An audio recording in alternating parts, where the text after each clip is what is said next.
Greetings, travelers, and welcome to Geronimo Draws. In this video, I would like to discuss Samson and Delilah by Peter Paul Rubens. Rubens painted this work around 1609 and was fresh from his artistic pilgrimage to Italy, where he had absorbed the grandeur of Michelangelo, the pathos of Caravaggio, and the drama of Titian. Now back in Antwerp, he integrated those influences into a style that would define the Baroque in the north: sensual, muscular, and emotionally charged.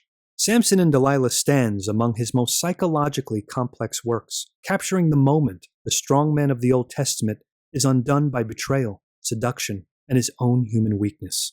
The scene, drawn from the book of Judges, is saturated with tension. Samson, the warrior judge of Israel, blessed with divine strength, lies asleep, his head cradled in the lap of Delilah, the woman he loved. She has seduced him into revealing the secret of his power, his uncut hair, one of the symbols of his Nazirite vow to God.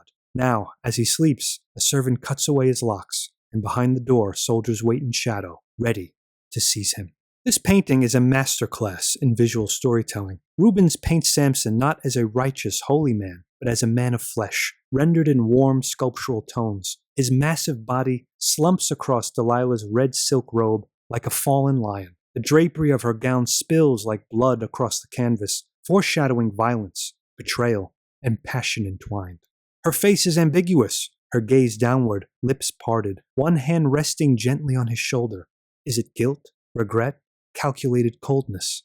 To the left, an old woman raises a candle, literally shedding light on the act of betrayal. Her hooked nose and crooked posture evoke the archetype of the crone, a witch-like accomplice to Delilah's seduction. Above them, the faint sculpture of Venus and Cupid lingers in the shadows, suggesting the pagan sensual forces that have taken Samson's spiritual discipline.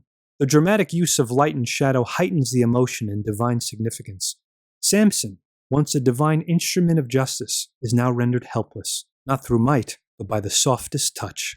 And notice this: Rubens does not show the moment of capture or the aftermath. Instead, he halts the narrative at its most tragic point, the second before the fall, like a suspended breath before a fatal blow. It's that stillness, not motion, that delivers the true violence of the painting, because the real weapon here isn't a sword, it's betrayal.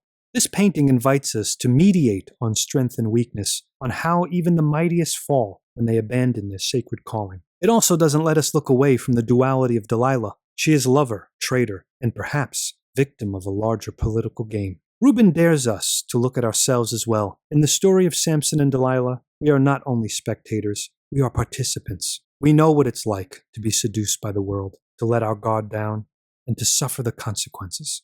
And in this way, the painting becomes a mirror, as much as a masterpiece. Thank you for watching.